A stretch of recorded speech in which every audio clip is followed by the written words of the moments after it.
मोगाच्या भवन आनी भयणो घालयांतल्या नगरांत शेतकामती शेतकार जे जेन्ना ते बी पंपूंक वयतात तेन्ना ते शिंपडायतना सगळेच जमनीचेर ते शिंपडायतात.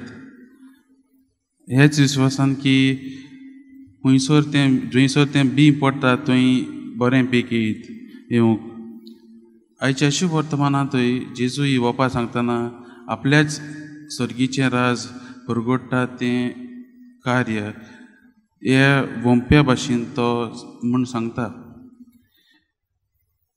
जेजू भेदभाव करिनासतना आपली बरी खबर सर्गीच्या राजाची परगटणी सगळ्यांक करता.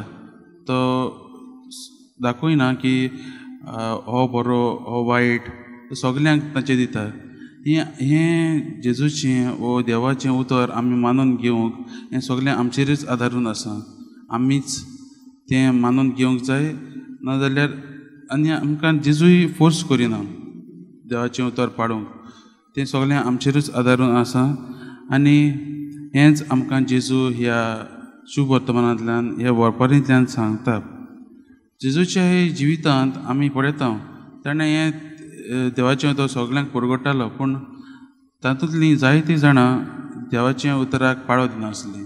तशे हे शिकलोले मनीस आसात, ताचे फारिजेव धर्मशास्त्री आसात, ते जेजूचेर आड वताले, ते जेजूच्या उतराक पाळो दिनासले.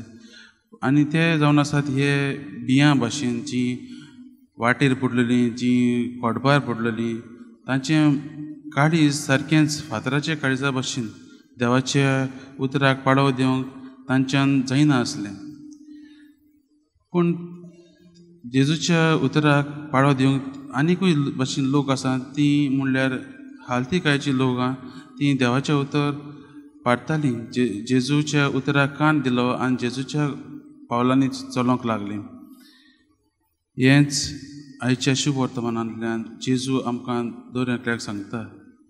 आनी एक भाशेन हें शुभ वर्तमान पळयत जाल्यार आमी म्हणूंक जाता की आमकां सगल्यांक हें जेजूचें वा देवाचें सर्गीचें राज परगटूंक आमकां हें कार्य दिल्लें आसा, हें मिसांव दिल्लें आसा. आनी आमचें हें मिसांव परगडटा आसतना कसले कसले आडकोळ्यो येतले ती आमकां ह्या वापारींतल्यान कळटा. जेन्ना आमी देवाचें उतर परगडटा तेन्ना सगळींच देवाच्या उतराक कान घेवची नात. ते भायर आमच्याय जिवितांत जायते आड वतलीं, ती आमकांय जायते त्रास दितलीं. आमच्या जिवितांतल्यान आमी देवाचें उतर परगटूंक जाय. देवाचें उतर परगडटा आसतना आमी आमच्या जिविताचेर नदर मारूंक जाय. आयज लोयालाच्या भाग्यवंत सांत इनाताच्या नव्यानाचो 5वो दीस आनी आयचो विशय जशें फादरान म्हणलां म्हणजे तपासणी. आमी आमच्या जिवितांत तपासणी करूंक जाय. सांत इनास आमकां सगल्यांक दिसाक दिसपट्ट्याक एकदां ओगीच वेळ सारून आमच्या जिविता वयर तपासणी करूंक सांगता. आमी न्हिदूंक वयचे पयलीं केन्ना केन्ना तो म्हणटा आमी आख्या दिसाक कितें केलें, आमी देवाचे उतराक पाळो दिलो की ना तें आमी विस्वासान भावार्थान आमी चिंतूंक जाय. घडयेक आख्या दिसा आमी कोणाच्याच आदाराक पावलीं तें चिंतूंक जाय, ताची तपासणी करूंक जाय.